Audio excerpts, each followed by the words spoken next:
And now I just think you just got to let it roll off your back and you realize, I think everybody knows it's all BS and like soap opera on paper. For 15 years, the world believed Jennifer Aniston chose fame over motherhood. Tabloids mocked her, critics judged her, and strangers debated her life. But the truth was something almost no one imagined. Behind the cameras, she was fighting a private battle that lasted more than a decade.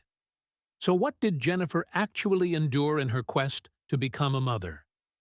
And why does the truth completely overturn the story the media has sold for years? Join us as we reveal the real story Jennifer Aniston has only now shared. The childhood nobody filmed. The story the media told about Jennifer Aniston always began in the middle, and it never went back far enough to find where the patterns actually started. They started with a 9-year-old girl who came home from a birthday party and was told by her mother that her father had already gone. He had left without a conversation, without preparation, and for the full year that followed, he did not see her at all, having moved on to a new relationship that the daughter he had left behind did not fit into. She told Diane Sawyer in 2004, with the rueful laugh of someone who has told this story enough times to find the dark humor in it. He was quick, there 1 minute, and yeah, ripping off a Band-Aid probably be easier that way. What that abandonment deposited in her was not simply grief, but a framework, a specific and lasting belief absorbed at 9 years old that love could vanish without warning, and that the people you most depended on were the least reliable architects of your security. She has spent the better part of her adult life in therapy working on that framework, and the specific way it shaped her, an aversion to conflict, a tendency toward what she herself has called passive aggression, a pull toward controlling whatever she could control, runs through every major relationship and every major public moment of her career. The relationship with her mother was its own sustained wound. Nancy Dow was, by her daughter's account, a woman who genuinely loved her, but expressed that love almost entirely through criticism. "She was very critical of me," Aniston said, "because she was a model. She was gorgeous, stunning, and I wasn't." The breach between them deepened in 1999 when Nancy published a memoir disclosing private details about Jennifer's therapy and their household dynamics without her daughter's knowledge or consent, using her married name Nancy Aniston to make entirely clear whose daughter she was. The breach was severe enough that when Jennifer married Brad Pitt in 2000, her own mother was not invited to the ceremony. They eventually reconciled, gradually, through a slow rebuilding, and Jennifer came to understand her mother differently, to see the generational damage that had produced the criticism, and the book, and the choices that felt like betrayals. But by the time that understanding had fully arrived, Nancy was dying. They reconciled just 2 weeks before she passed in May 2016. And then Nancy cut Jennifer entirely from her will. The daughter who had paid her expenses, who had shown up at the end, who had done the work of repair, was left out of the final document. Jennifer has never spoken about it with bitterness, which is itself a remarkable piece of evidence about the psychological work she has actually done. So take that child, the one whose father vanished without warning, and whose mother's love came wrapped in criticism, and ended with a will that wrote her out. And then ask what happens when that person becomes one of the most famous women on the planet, and the entire media apparatus decides it already knows her story. Because what it decided was wrong in almost every direction that mattered. The image that escaped her. She had been close to giving up on acting before the role came through. Years of failed pilots and small parts had brought her to the edge of a decision she was not quite ready to make. And when friends arrived, she ignored the suggestion she audition for Monica and insisted on Rachel, because she had read the script and already knew which character she needed to play. She got the part, walked onto the set in September 1994 at 25 years old, and within 2 seasons had become recognizable to more people simultaneously than almost anyone alive, which is a specific and disorienting kind of fame that very few people are ever equipped to process, regardless of how much they wanted it. The show ran for 10 seasons and, at its peak, attracted over 52 million viewers for the series finale, numbers that belong to a different era of television entirely. Aniston won the Emmy for Outstanding Lead Actress in a comedy series in 2002, along with a Golden Globe and 2 SAG Awards. Her net worth is estimated at $300 million, and her box office gross exceeds $1.6 billion. By any professional measure, she is one of the most commercially successful actresses in the history of her medium, which makes it all the more telling that the thing the public most associates with her from that decade is not any of that work, but a hairstyle. The layered, highlighted cut her stylist Chris McMillan gave her in 1994, which she has since said she hated and found nearly impossible to maintain, became the most requested haircut in America for years. What the culture decided that hairstyle meant, with the certainty it applies to all its female celebrity projects, was that her primary story was a romantic one rather than a professional one. Not her craft, not her extraordinary range across genres from Friends to Cake to The Morning Show, but who she was with and who she was not with, and whether whoever she was currently with was going to give her what the narrative had decided she was supposed to want. Every tabloid from 1999 forward was writing the same story with slightly different details. A story that had almost nothing to do with Jennifer Aniston and everything to do with the gap between what the American media expected of her and what her life actually was. And then came the marriage that was supposed to be the story's happy resolution, the husband America decided was right for her, the one who left, and the version of events that the coverage got almost entirely backwards from the beginning. The story nobody got right. Jennifer Aniston and Brad Pitt married in July 2000 in a ceremony on a Malibu beach that was, by their combined standard of fame, remarkably private. They were the defining celebrity couple of their era, professionally dominant and genuinely in love in the way people in the first years of something extraordinary often are. And the production company they founded together in 2002, Plan B Entertainment, seemed as much a declaration of shared direction as a business arrangement. By January 2005, they had announced their separation. By October, the divorce was final, and within months, Brad Pitt was being photographed in Kenya with Angelina Jolie in a W magazine spread titled Domestic Bliss that presented them as a ready-made family. The timing was so extraordinarily callous that the public reaction it generated has barely cooled in 20 years. Courtney Cox, Aniston's closest friend and a first-hand witness to the interior of that marriage, told Vanity Fair something that substantially reframes the tabloid version. Pitt had been honest with Jennifer about his attraction to Jolie during filming. "I don't think he started an affair physically," Cox said, "but I think he was attracted to her. There was a connection. And he was honest about that with Jen. At least, he was honest about it.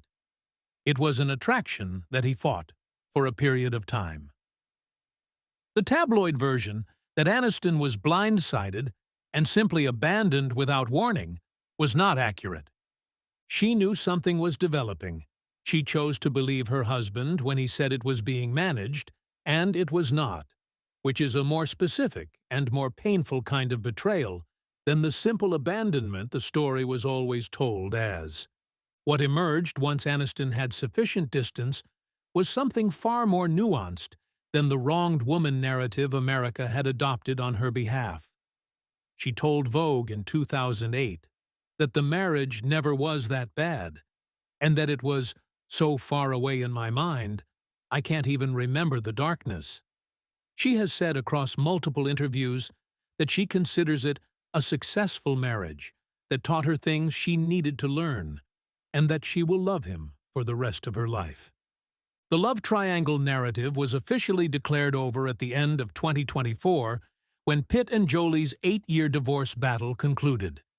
And Pax Jolie Pitt's 2023 statement, calling his father a terrible human being, combined with Jolie's own accounts of what her marriage cost her, meant that the woman cast as villain in 2005 was now, 20 years later, describing a marriage that sounded remarkably similar to the one Aniston had already processed and moved past. But the marriage that defined Aniston's public image for 20 years is not the admission that cost her the most to make.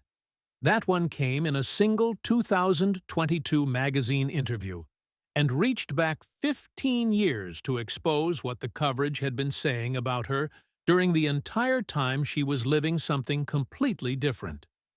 It is the revelation that reframes everything. 15 years she lived through alone. From roughly 2000 through 2016, Jennifer Aniston existed inside a tabloid loop with its own relentless grammar and inexhaustible energy. Every red carpet photograph was analyzed for evidence of a baby bump. Every interview was steered toward the question of children. Every absence from a public event was attributed to a secret pregnancy, and every flat-stomached appearance was treated as proof that she had chosen career over motherhood and would eventually regret it. The loop ran so consistently and for so long that it had ceased to be reported and had become institutional mythology, a story so repeated that its accuracy was simply no longer the point. In November 2022, Aniston appeared on the final print cover of Allure magazine and said what none of the 15 years of coverage had ever suspected. She had been trying to get pregnant the entire time.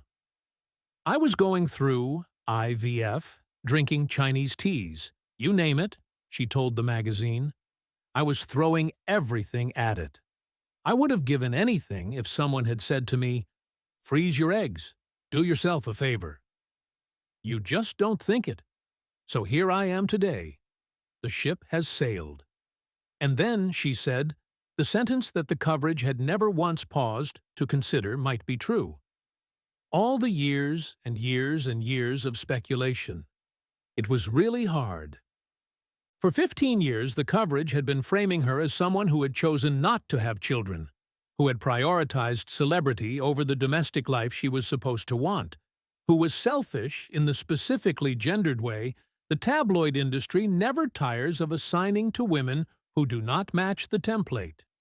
For that entire 15 years, she had been privately undergoing IVF, attending procedures that did not work, and then attending them again, doing all of it while smiling for cameras and giving measured responses to intrusive questions. She did not correct the record because it was hers to protect. And the absence of correction meant the coverage ran unopposed for a decade and a half, constructing a character who bore almost no relationship to the actual person. When J.D. Vance's comments about childless cat ladies went viral in July 2024, Aniston responded with a precision that her IVF revelation had sharpened to something quite fine. She posted on Instagram, "Mr. Vance, I pray that your daughter is fortunate enough to bear children of her own one day. I hope she will not need to turn to IVF as a second option, because you are trying to take that away from her, too." It was a rare public political statement from a woman who has spent her career carefully avoiding them, and she chose that specific moment, a man in a position of power describing childlessness as personal failure, to put her own story directly in the line of fire. And then there is the second marriage, the one that ended in 2018 in a separation the tabloids could find no clean villain for, and that Aniston herself has addressed carefully enough across multiple interviews to explain exactly what happened if you read them in the right order, which almost nobody did. The marriage she calls a success. Jennifer Aniston and Justin Theroux met through Ben Stiller in 2007, spent years as friends, and fell into something more serious while filming Wanderlust together in 2011. He proposed on her birthday in August 2012. They were engaged for 3 years before marrying in a secret ceremony at their Bel Air home in August 2015, with Jimmy Kimmel officiating and Courtney Cox and Lisa Kudrow present. And no one outside the immediate circle knew it was happening until it was over. They announced their separation in February 2018 in a joint statement described as the decision of two best friends who have decided to part ways as a couple. Noting it had been mutual and lovingly made at the end of last year, and they explicitly warned the press that anything else printed about them was someone else's fictional narrative. The press printed fictional narratives anyway, centering most of them on the city problem, but Theroux himself called that framing an oversimplification and said it was not true for the most part. What both of them have pointed toward without spelling out is something closer to a fundamental incompatibility between what each person needed the relationship to be. Theroux found public life genuinely uncomfortable in a way that Aniston's level of fame made impossible to escape. He described their New York neighbors finding the paparazzi so disruptive that someone allegedly covered his motorcycle in Bologna, and he eventually returned to New York for work, and never quite left. He came from the artistic, eclectic world of downtown New York writers and tattoo artists who had known him before any of this, while she had lived inside the Hollywood machine for 25 years, and those two worlds do not simply merge because two people genuinely love each other. What Aniston has said about the ending is deceptively simple and worth holding on to. She told Elle that she considers both marriages successful, that when they ended, it was a choice that was made because we chose to be happy. And sometimes happiness didn't exist within that arrangement anymore. They remain genuinely close, FaceTiming, texting, and he attended her Thanksgiving gatherings, and the friendship that was the foundation of the marriage survived the marriage ending in a way that most people who define success by permanence cannot quite account for. The dyslexia diagnosis that arrived in her 20s also belongs here. She spent her entire childhood believing she was not smart, struggling to retain information, and absorbing the identity of someone falling short. And an eye exam revealed she had been working with an unidentified learning difference her whole academic life. I felt like all of my childhood trauma dies, tragedies, dramas were explained, she said. The same pattern repeated itself. The thing actually happening, kept private, while the external narrative ran in a completely different direction. So where does the woman who processed all of that, the abandonment, the mother's will, the 2 marriages, the 15 years of IVF running parallel to 15 years of tabloid noise, where does she land at 57? And is the peace she describes real, or is it one more performance for the camera? At 57, what she actually has. In 2025, Jennifer Aniston confirmed publicly that she is in a relationship with Jim Curtis, a wellness expert and life coach, making it official on Instagram after a trip to Mallorca, Spain. 7 years of privacy followed the Theroux separation, and then she chose to let it be seen on her own terms, through her own channel, without a publicist announcement orchestrating the reveal. Her inner circle, which includes Courtney Cox and Jason Bateman, and his wife Amanda Anka, is described by multiple sources as genuinely excited in a way that suggests the relationship carries a weight the others have not. Professionally, she is in the strongest creative period of her post-Friends career. The morning show, which she also produces, has earned her a SAG Award and nominations at every major awards body, across 4 seasons on Apple TV+. She is in pre-production on a film adaptation of Jeanette McCurdy's memoir, I'm Glad My Mom Died, in which she will play Deborah McCurdy, a casting choice so counterintuitive and dramatically charged that it has generated more critical anticipation about an Aniston performance than anything since Cake in 2014. She has said Broadway is on her bucket list, and that Horrible Bosses 3 is in active discussion. She founded her own hair care brand, Lola Vi, published a children's book in 2024, and is, by her own account, highly selective and extremely active. The professional accomplishments do not capture what she said in the Allure interview about what the last several years of personal work had actually produced. I feel like I'm coming through a period that was challenging and coming back into the light. I have had to do personal work that was long overdue, parts of me that hadn't healed from the time I was a little kid. She has said she forgave her father and mother, and she has described using her mother's inability to release resentment as a template for her own decision to release it. Did this change how you see her? And which part of her story do you think the media got most wrong? Share your thoughts with us in the comment section. Remember to like, share, and subscribe for more. Also, click the next video showing on your screen. You will enjoy it.